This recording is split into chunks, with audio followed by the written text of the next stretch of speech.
भाजप आमदार सुरेश धस यांनी नाव न घेता धनंजय मुंडे यांच्यावर निशाणा साधलाय।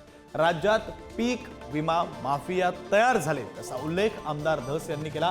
2023-24 मधील कृषी मंत्र्यांच्या काळात घोटाळा झाल्याचं सुरेश धस यांनी म्हटलं। यानंतर सुरेश धस यांनी कृषी मंत्र्यांचा नावाचा उल्लेख करावा अशी मागणी शिंदेच्या शिवसेनेचे नेते आणि मंत्री दादा भुसे यांनी केली।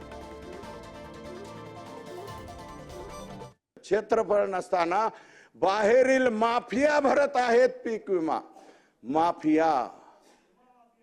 शेतकऱ्याला माफिया, शेतकरी नाही, हे माफिया, हे आपोआप आलेले माफिया। वाळू माफिया ऐकला अध्यक्ष महोदय, खडी क्रेशरचे माफिया, मुरुम माफिया ऐकलं, गँगवार मधले माफिया ऐकलं, प्लॉटिंगचे माफिया ऐकलं, परंतु पीक विमा माफिया नवीन डेफिनेशन तयार झाली अध्यक्ष महोदय।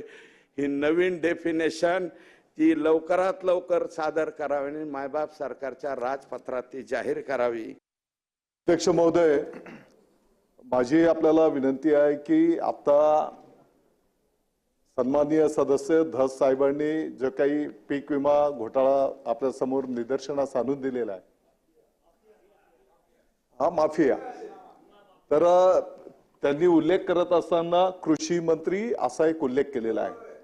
तर माझी तुम्हाला विनंती आहे, पाठीमागच्या काळामध्ये ही पण जबाबदारी मी एक कार्यकर्ता म्हणून त्या ठिकाणी पार पाडलेली आहे।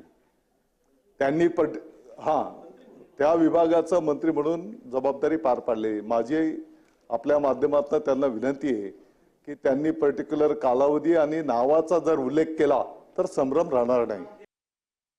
अध्यक्ष महोदय, फक्त कृषी मंत्री म्हणलेले मी 2023 आणि 2024च्या कालावधीतले मी त्यांना 35ची नोटीस, माझ्या माहितीप्रमाणे मी जेवढं संसदीय कामकाज इथं केलेलं आहे, 35ची नोटीस दिल्याशिवाय कोणाचं नाव घेता येत नाही हे मला माहिती आहे। त्याच्यामुळं मी नाव घेत नाही।